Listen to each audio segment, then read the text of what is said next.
Good morning, hello friend, नमस्ते, आदाब, सत श्री अकाल।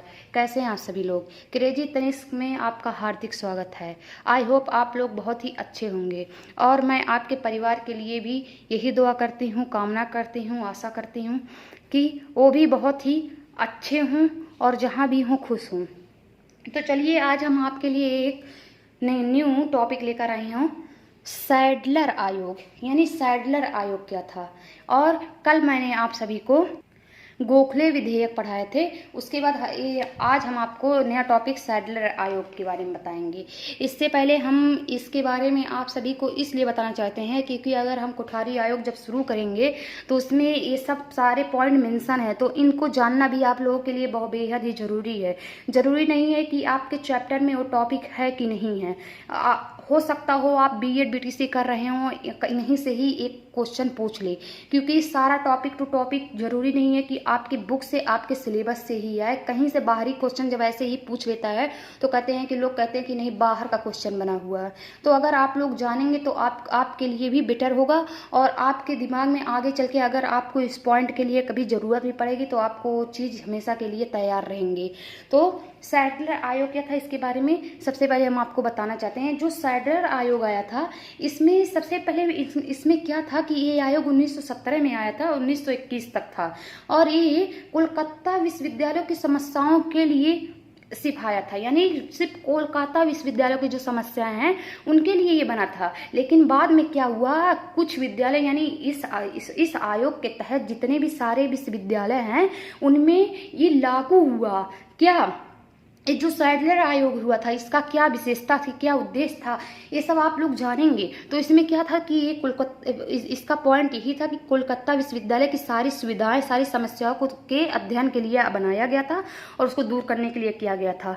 तो उसके बाद आज तक जितने भी टॉपिक पढ़े हैं, मैकाले हुआ, उडवर्थ हुआ, जितने भी आज तक हम लोग आज़ादी से पहले से लेकर यानी शिक्षा पर व्यवस्था बनती हुई चली जा रही है और आज तक हम लोग यही देखते हुए आ रहे हैं कि शिक्षा पर पकड़ अभी तक वैसी बनी है। कुछ ना कुछ शिक्षा के लिए जो समस्या है उसको दूर किया जा रहा है और हमारी जो तकनीकी है यानी सरकार जो तकनीकी बना रही है वो बेटर सुविधा देने की कोशिश कर रही है।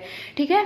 तो और जो मैं सबसे पहले उन लोगों को धन्यवाद देती हूँ जिन आयोग ने शिक्षा के लिए इतनी महत्वपूर्ण बिंदुओं को स्वीकारा कि इसमें क्या था। इसमें विश्वविद्यालय में जो इस आयोग के तहत जो था कि 12वीं यानी शिक्षा का स्तर जो है 12वीं के बाद विश्वविद्यालय स्तर पे होनी चाहिए, जो आज तक चला हुआ आता जा रहा है। यानी स्कूल हमारी 12वीं तक है, यानी हम लोग उसके बाद जो है विश्वविद्यालय शिक्षा जो है 12 के बाद हम लोग पाते हैं।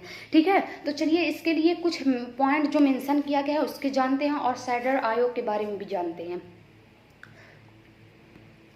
देखिए, सैडलर आयोग 1917-1919 तक।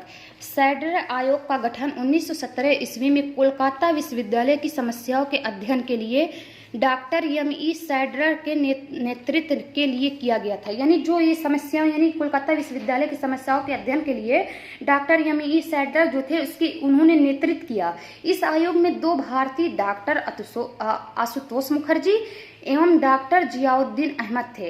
यानी इस आयोग में 2 भारतीय भी शामिल थे, जिसमें से डॉक्टर आशुतोष मुखर्जी थे और डॉक्टर जियाउद्दीन अहमद थे। ठीक है। इस आयोग ने यानी जो एक सैडलर आयोग था, इस आयोग ने कोलकाता विश्वविद्यालयों के साथ साथ माध्यमिक स्नातकोत्तरी शिक्षा पर भी अपना मत व्यक्त किए। यानी जो सैडलर आयोग था इन्होंने विश्वविद्यालय पर तो मत दिए ही, उसके साथ साथ माध्यमिक स्नातकोत्तरी शिक्षा पर भी अपना मत दिए सैडलर आयोग ने। उसके बाद क्या था, सैडलर आयोग ने 1904 विश्वविद्यालय अधिनियम की कड़ों शब्दों में निंदा की तथा अपने सुझाव भी निम्नलिखित शब्द में दिए।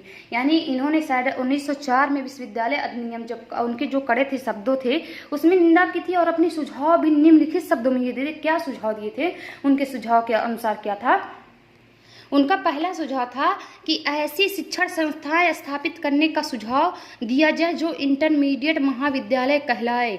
ये महाविद्यालय चाहे तो स्वतंत्र रहें या फिर हाई स्कूल से संबंध हो। इनका पहला सुझाव था कि आप ऐसे विश्वविद्यालय यानी आप ऐसे महाविद्यालय या विश्वविद्यालय की स्थापना कीजिए।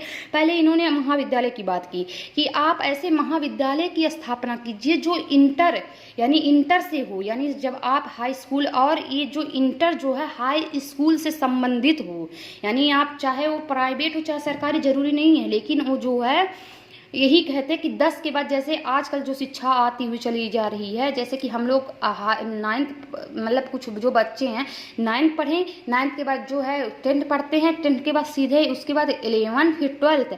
तो इन्होंने भी कहा कि इस हाई स्कूल के बाद जो है आप 11 पढ़ाइए, 12 ऐसी शिक्षा दीजिए जो स्वतंत्र रहे या फिर हाई स्कूल से संबंध हो, यानी दोनों एक दूसरे से जुड़ा हो। ठीक है, वैसी शिक्षा आज भी मिल रही है। इस आयोग तो पहले ये आयोग कहे थे, लेकिन शिक्षा लागू हो गई हमारे देश में और आज भी उसी के अनुरूप हम लोग चल रहे हैं।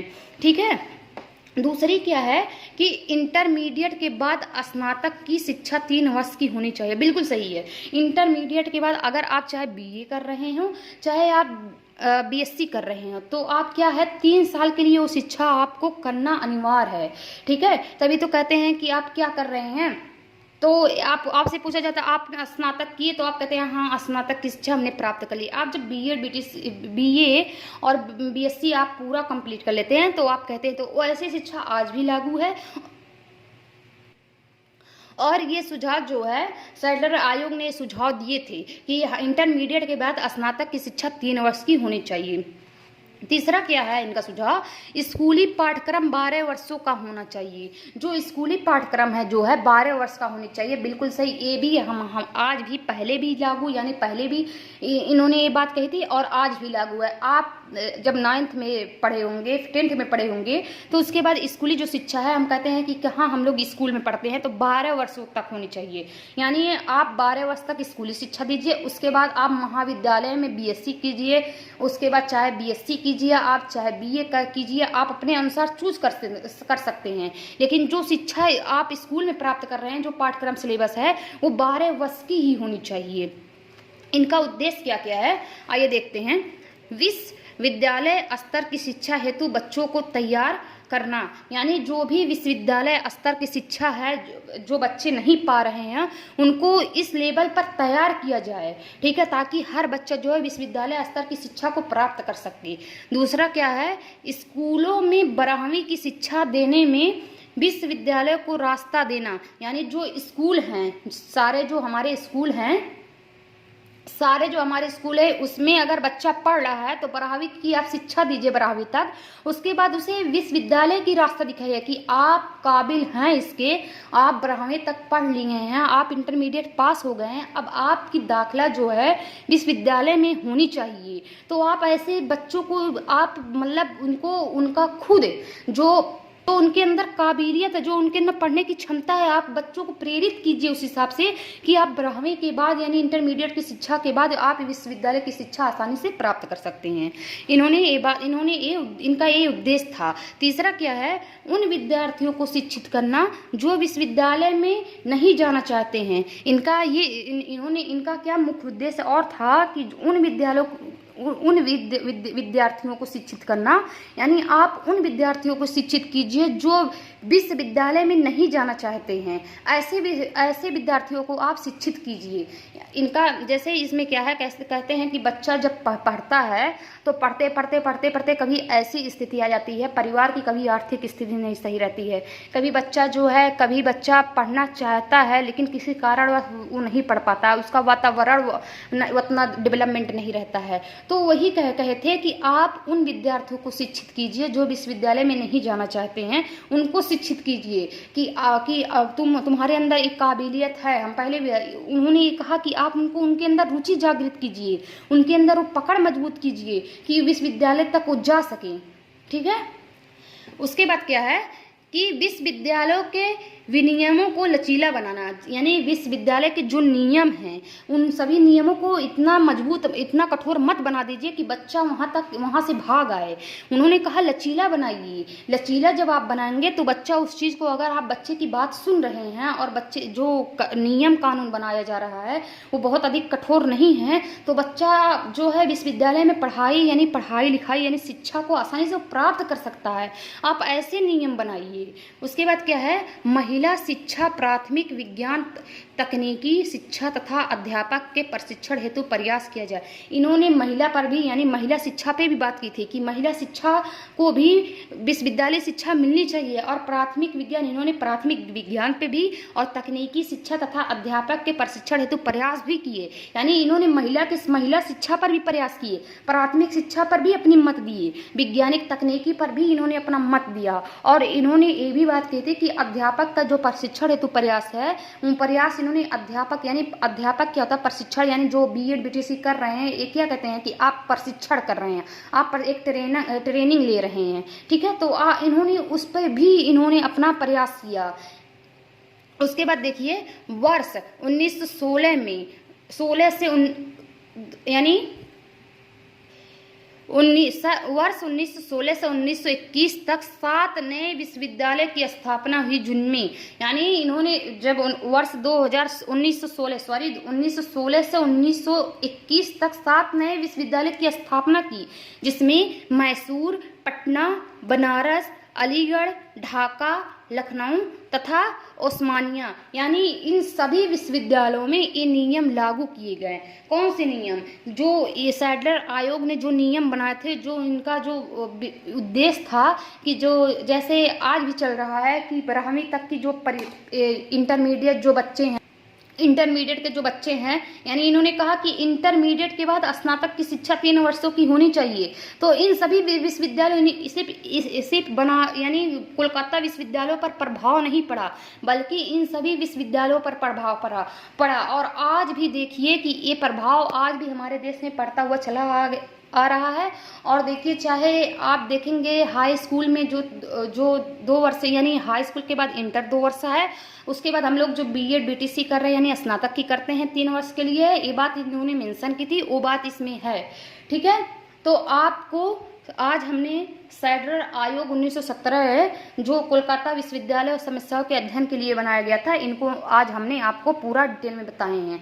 अगर आपको इस वीडियो को अच्छा लगे तो आप लाइक, सब्सक्राइब और बेल आइकॉन को प्रेस करना मत भूलिएगा। मैं आप लोगों के लिए ये नहीं है कि मैं थोड़ा सा इधर पढ़ाऊँ, थोड़ा सा उधर पढ़ाऊँ, मैं ऐसा नहीं पढ़ाना चाहती हूँ। मैं आप लोगों के लिए पूरा ही मतलब दिल से मेहनत करना चाहती हूँ। मैं यहाँ पर आई हूँ तो मैं अपने जैसे मैं आप लोगों को अपना परिवार मानती हूँ, और अपने परिवार के लिए जो मेहनत किया जाए उसमें सत्यता होनी चाहिए। तो मैं सत्यता के साथ आप लोगों को प्यार पाना चाहती हूँ, ना कि कोई भी आए और मेरे वीडियो को अगर अच्छा नहीं लग रहा है फिर भी वो लाइक करे। ऐसा नहीं, क्योंकि किसी को ऐसा नहीं लगेगा कि अगर किसी को अच्छा नहीं लगेगा फिर भी वो लाइक करके चला जाएगा, ऐसा तो नहीं होता। लेकिन मैं आप लोग अगर लाइक नहीं करना चाहते कोई बात नहीं, लेकिन हकीकत मानिए, दिल से मैं कह रही हूँ, मैं आप लोगों को यहाँ पर जितने भी टॉपिक दूंगी एकदम, अगर आप में नहीं आपको आ रहा है या आप किसी चीज़ में नहीं, आपको टॉपिक नहीं समझे, वो चीज़ आप कमेंट में लिखिएगा।